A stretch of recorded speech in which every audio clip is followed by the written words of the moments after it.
안녕하십니까. 저는 시스템 반도체 트랙 교수 이종복입니다. 지금부터 한성대학교 IT공과대학 기계전자공학부 시스템 반도체 트랙 소개를 하겠습니다. 목차는 다음과 같습니다. 먼저 최근의 반도체 관련 뉴스를 소개하겠습니다. 두 번째, 반도체가 무엇인지 간단히 살펴보겠습니다. 마지막으로 시스템 반도체 트랙 소개를 하겠습니다. 먼저 최근 급박하게 전개되는 반도체와 관련된 뉴스 및 현황에 대해서 살펴보겠습니다. 지난 5월 미국 대통령 조 바이든은 한국을 방문하면서 첫 번째로 삼성전자의 평택 공장을 선택했습니다. 바이든 대통령이 굳이 다른 곳을 놔두고 이곳을 먼저 선택한 이유는 그만큼 반도체가 중요하기 때문입니다. 그리고 미국은 8월까지 미국, 일본, 대만, 우리나라를 포함하는 칩4에 참여하라고 촉구하고 있습니다. 칩4는 미국, 한국, 대만, 일본 등으로 구성된 반도체 공급망 협의체를 뜻합니다. 칩4엔 중국의 반도체 굴기를 견제하려는 미국의 강력한 경제안보 동맹 의미가 담겨 있습니다. 이것만 보더라도 반도체가 얼마나 중요하며 우리나라가 전 세계에서 차지하는 반도체의 위상과 역할이 얼마나 큰지를 알 수가 있습니다. 그러면 우리나라 반도체의 위상을 자세하게 살펴보겠습니다. 우리나라의 수출에서 반도체가 차지하는 비중은 1위로 2020년 기준 20%이며 2021년 기준 128조 원에 달합니다. 그리고 2022년은 131조 원을 내다보고 있습니다. 우리나라의 메모리 반도체는 세계 1위, 파운드리는 세계 2위입니다. 그러나 반도체 시장에서 메모리 반도체는 30%, 시스템 반도체는 70%입니다. 이러한 반도체의 중요성을 알게 된 새 정부는 반도체 인재 양성에 박차를 가하게 되었으며 그 일환으로 교육부는 지난 7월 19일 반도체 인재 양성 사업에 2031년까지 15만 명을 증원하기로 발표했습니다.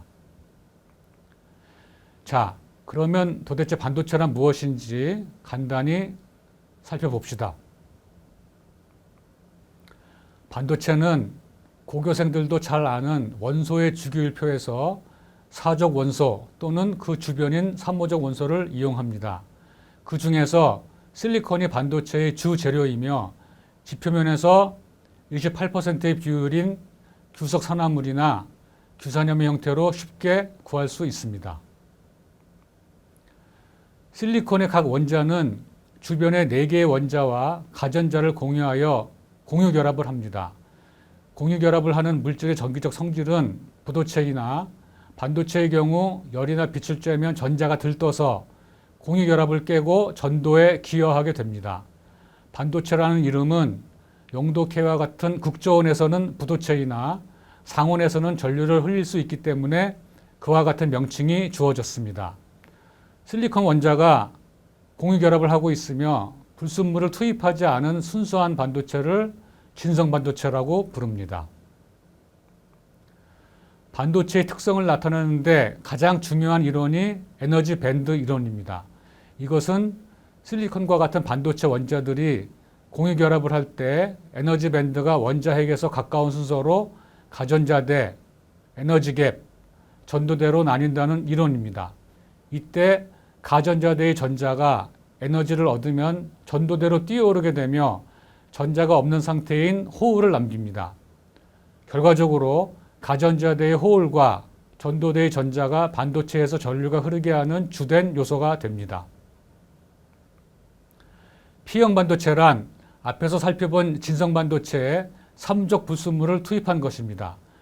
이렇게 진성 반도체에 불순물을 투입하는 과정을 도우핑이라고 하는데 붕소나 알루미늄 같은 삼족 불순물을 투입하면 호울이 훨씬 많아져서 반도체가 전류를 더욱 잘 흘릴 수 있게 합니다. N형 반도체란 앞에서 살펴본 진성 반도체에 인이나 안티몬과 같은 5족 불순물을 투입한 것입니다.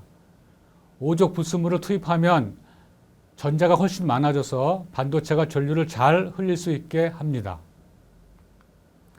이렇게 P형 반도체나 N형 반도체를 만들어서 이들의 조합으로 PMOS나 NMOS 트랜지스터 소자를 만듭니다.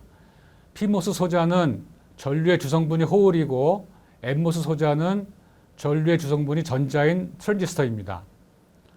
PMOS나 NMOS는 단독으로 동작에 한계가 있으므로 두 소자를 합쳐서 만든 것이 바로 CMOS 소자입니다. CMOS 소자를 이용하여 디지털 회로나 아날로그 회로를 설계할 수가 있습니다. CMOS의 정식 명칭은 CMOSFET인데 이것은 Complementary Metal Oxide Semiconductor Field Effect Transistor의 약자입니다. 모스 소자는 게이트 드레인 소스라고 부르는 세 개의 단자로 구성됩니다. 최초로 만든 모스 소자는 게이트만 입체적이고 드레인과 소스 단자가 평면이었습니다. 그러나 핀팻 구조로 바뀌면서 드레인과 소스 단자가 입체적으로 솟아오르게 만들었습니다. 이렇게 해서 소자의 특성이 더욱 좋아졌습니다. 현재 우리가 쓰는 7나노미터 또는 5나노미터 반도체 소자가 바로 이 핀팻 구조입니다. GAA는 게이트 올 어라운드의 약자로서 드레인과 소스 단자를 여러 개로 만든 것입니다. 삼성전자가 최신 3나노미터 공정에서 개발하는 소자는 바로 이 GAA 방식을 채택하고 있습니다. 반도체 소자를 2나노미터까지 만드는 게 한계라고 하는데 과연 어디까지 내려갈 수 있을지 갈수록 흥미진진합니다. 반도체는 산업의 쌀이며 결국 전자제품의 핵심 부품입니다. 우리는 데스크탑 컴퓨터, 노트북, 스마트폰, MP3 플레이어 등과 같은 전자제품을 구매하고 일상생활이나 업무에서 다루며 살아야 합니다.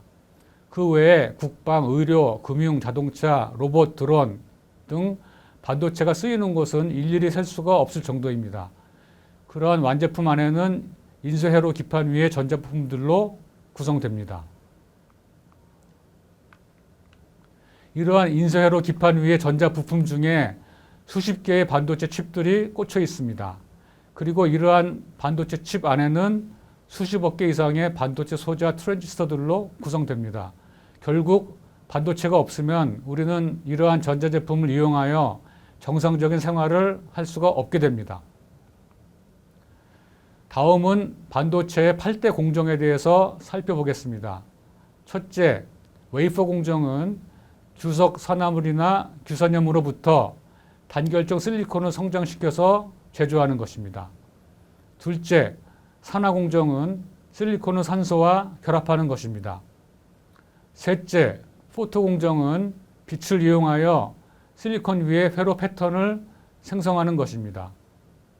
넷째, 식각 공정은 실리콘 위에 필요 없는 산화막을 제거하는 것입니다. 다섯 번째, 확산 공정은 불순물을 투입하여 P형 및 N형 반도체를 생성하는 것입니다. 여섯 번째, 배선 공정은 금속을 이용하여 소자를 연결하는 것입니다. 일곱 번째, 테스트 공정은 칩의 동작 여부를 확인하여 불량 칩을 가려내는 것입니다. 여덟 번째, 패키지 공정은 반도체 칩과 핀을 서로 연결하고 밀봉하는 것입니다. 반도체 칩을 생산하려면 이렇게 많은 단계가 필요하기 때문에 평균 6개월이 소요됩니다. 그리고 이러한 반도체를 생산하기 위한 공장을 만드는데 무려 12조 원이 소요됩니다. 이렇게 투자 비용이 많이 들고 고도의 기술력을 바탕으로 하기 때문에 그 어느 나라도 선뜻 반도체에 뛰어들기가 어렵습니다. 관련 동영상을 잠깐 보고 이어가도록 하겠습니다. 하나의 거대한 반도체 생태계 속에서 유기적으로 서로 연결되며 끊임없이 발전되고 있는 반도체 산업을 차근차근 알아가는 시간, 잘 따라오고 계시죠? 오늘은 반도체가 탄생하기까지 어떤 공정을 거치게 되는지 쉽게 이해할 수 있도록 준비해봤습니다. 반도체 백과사전 1편을 통해서 반도체의 주재료가 규소, 실리콘이라는 건 이제 다들 아실 겁니다. 그런데 실리콘이 하나의 반도체 칩이 되기까지 웨이퍼 제조, 산화 공정, 포토 공정, 식각 공정, 증착, 이온 주입 공정, 금속 배선 공정, EDS 공정, 패키징 공정으로 이어지는 수많은 공정을 거쳐야만 합니다. 오늘은 이 공정들을 좀 더 자세하게 살펴보겠습니다.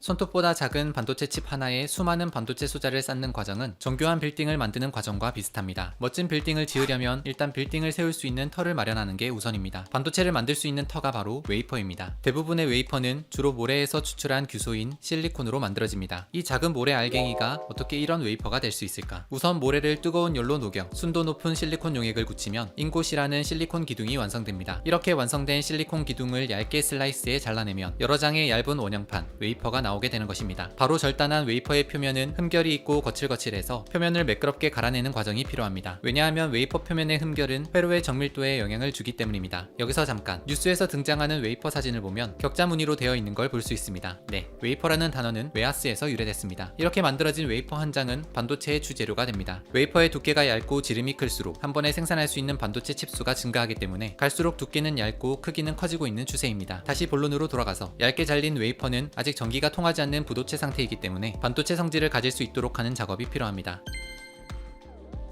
그러기 위해서는 먼저 산화 공정을 진행합니다. 웨이퍼 표면에 산소나 수증기를 뿌려 균일한 산화막을 형성합니다. 이 산화막은 반도체 제조 과정에서 웨이퍼 표면을 보호하고 앞으로 그려지게 될 회로와 회로 사이에 누설 전류가 흐르는 것도 막아줍니다. 일종의 든든한 보호막이 생기는 것입니다. 여기까지 마무리되면 터다지기 과정은 끝.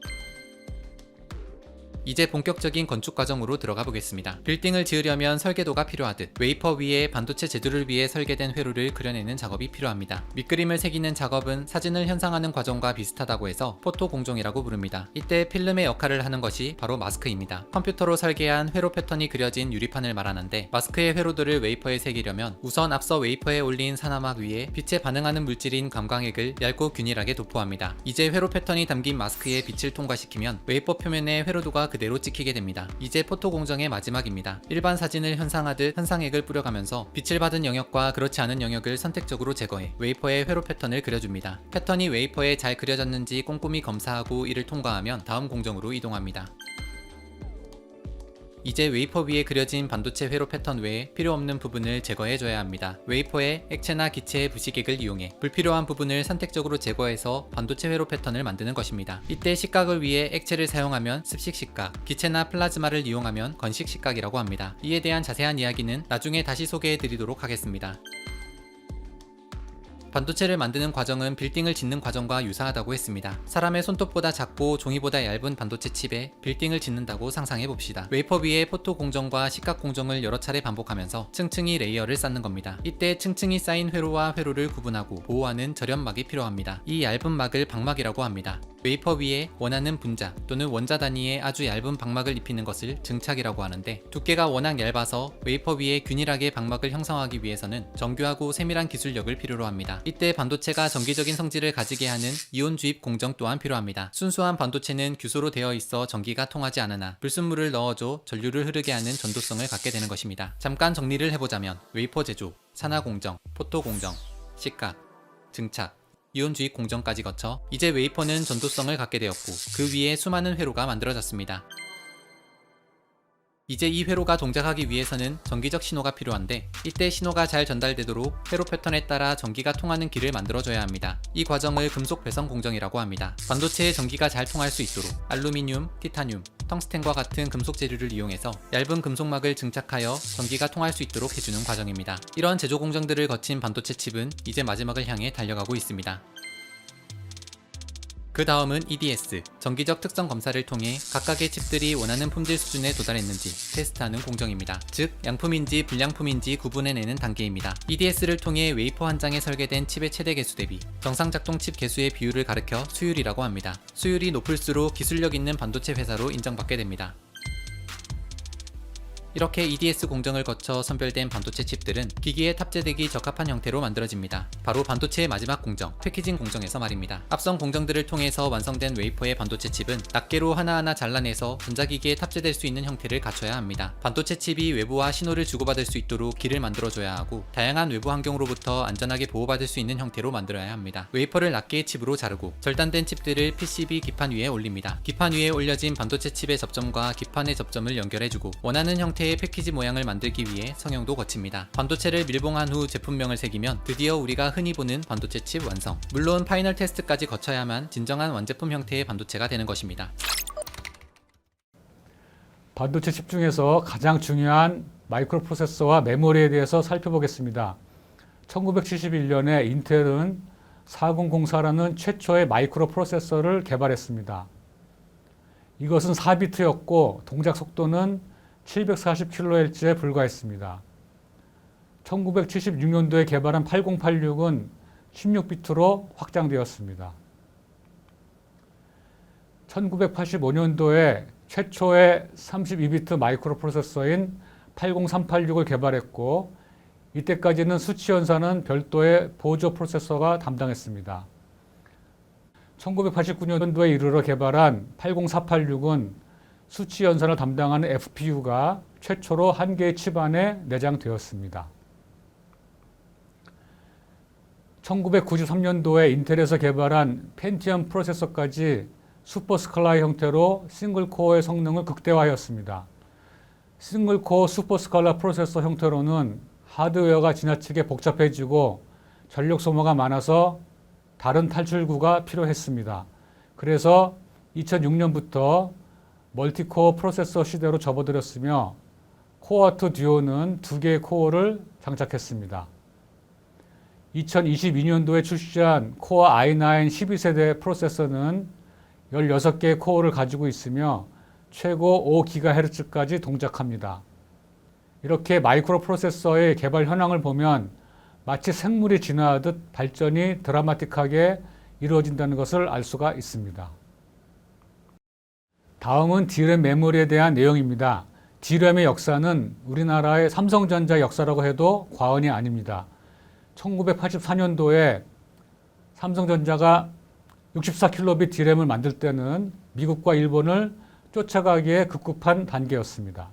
그러나 1992년도에 삼성전자가 세계 최초의 64메가빗 D램을 개발함으로써 단연 세계 최고의 메모리 개발 국가가 되었습니다. 우리나라는 오늘날까지 삼성전자와 SK하이닉스가 이것을 이어오고 있으며 실로 대단하다고 할 수밖에 없습니다. 최근에 화두가 된 시스템 반도체의 종류에 대해서 살펴보겠습니다. 시스템 반도체는 메모리 반도체를 제외한 중앙 처리 장치, 마이크로 컨트롤러, 디지털 신호 처리 장치, 그래픽 처리 장치, AP 프로세서, 시스템 온 칩을 예로 들 수가 있습니다. 또한 최근에 각광을 받고 있는 파워 반도체, 차량용 반도체, 주문형 반도체를 비롯하여 인공지능 반도체까지 아우르고 있으며 현재 전 세계적으로 시스템 반도체의 중요성이 대두되고 있습니다. 자, 여러분들이 반도체에 대해서 어느 정도 알게 되었으므로 마지막으로 한성대학교 시스템 반도체 트랙에 대한 소개를 진행하도록 하겠습니다. 시스템 반도체 트랙은 2022년 1학기부터 신설된 트랙으로서 전자 트랙과 공동 운영으로 한성대학교 IT공과대학의 전자공학 교육을 시행하고 있습니다. 정부는 지난 7월 19일 2031년까지 부족한 반도체 인력을 채우기 위하여 정원 확대로 4.5만 명, 융합 전공으로 10.5만 명, 도합 15만 명을 양성할 예정을 발표했습니다.